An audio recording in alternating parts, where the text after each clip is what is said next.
Next step is to install them. So for me, that's a few days from now. But for you, that's right now. So here we are back in the kitchen. We've got the drawer fronts built, ready to go in. So let's take a closer look at putting these guys in place. So since I was here last, there are some trades that have come in here, done some, looks like some good tile work. We've got an AC system going in soon, but this is what we're working on. Doors for the upper cabinet and doors for the base cabinet.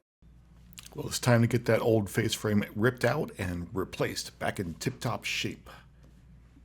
I'm testing out this face frame. I've done a little bit of trimming. It should fit. Let's see how it looks.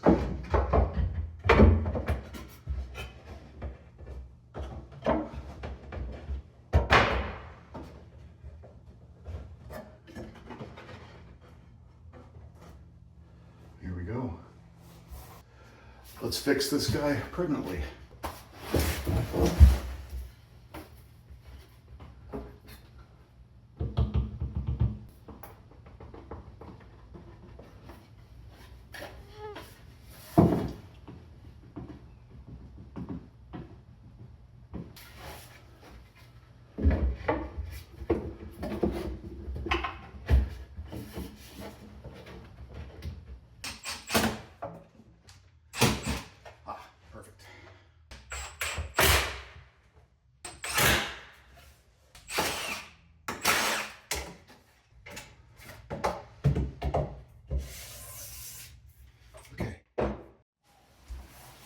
All right, after a decent amount of fiddling, I've got these runners in place. Just a little bit better look. So drawer rail right side, drawer rail left side, and you can see the runner for the pull-out cutting board there.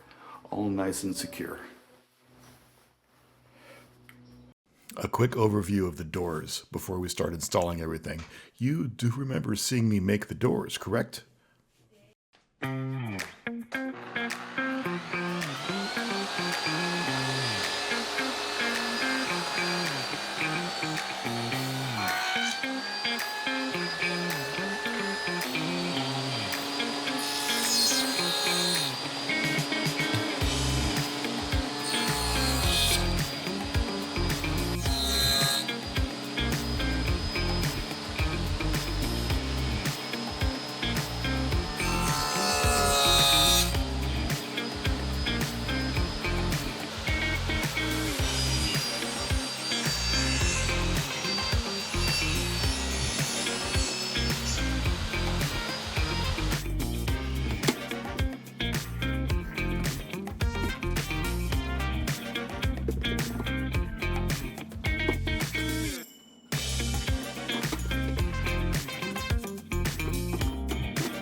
So I've got some low VOC water-based polyurethane I'm going to use as a top coat.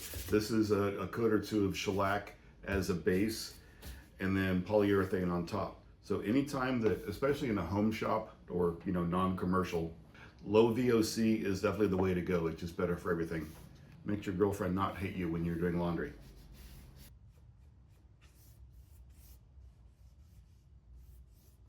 And we'll let them dry overnight. Final sanding and maybe another 2 coats. And these will be ready for installation.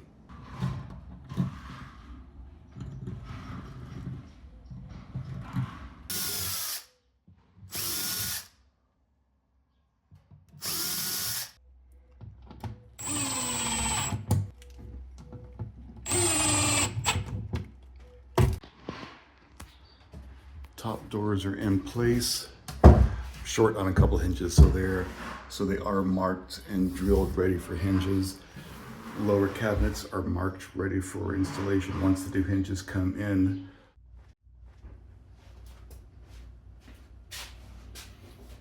At this point, the cabinet doors are in place. They're finished in place, hinges on, everything. The next step is building a couple of drawers.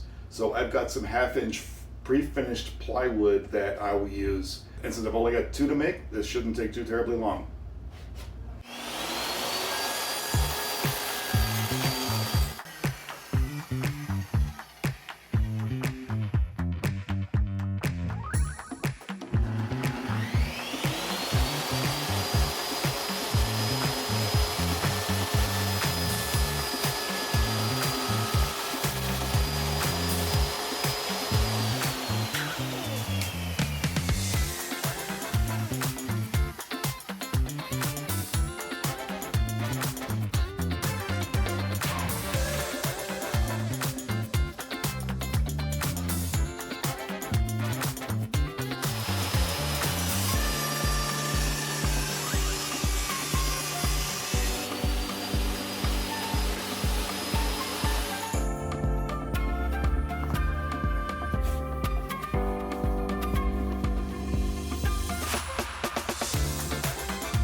We made a small change to the drawer on this side, so let's take a closer look at this before we go forward.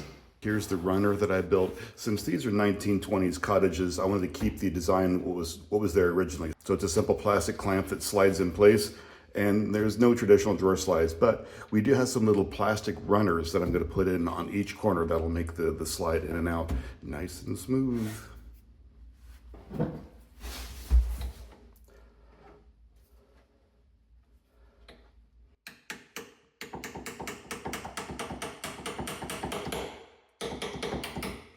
With the little sliders in place in the corner, we're ready. So the little C-clamp kind of shape goes over, and that's it. That's all it does. The drawer front is shimmed in place, so it's equidistant in the box opening, and drawer front is ready to go on. I've made a couple witness lines. The whole idea is to have this line line up with the styles on the door. So let's see what we can do.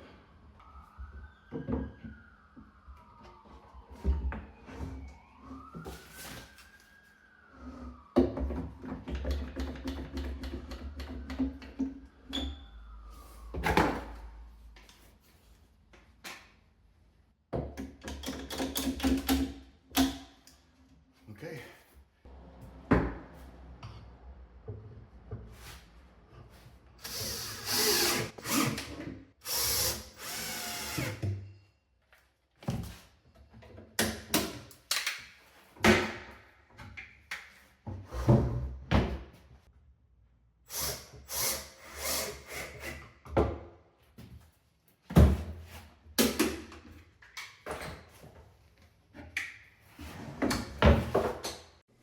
With the kitchen complete now, let's go hang the bathroom cabinet doors. Kitchen's done for the moment. We're working into the bathroom. I have one of the doors set up, located, and punched for the new hinges.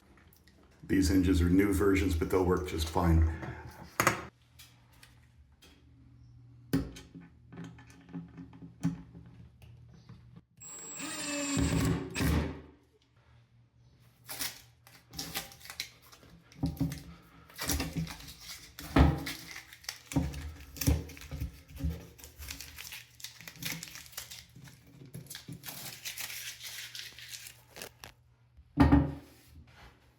Not too shabby.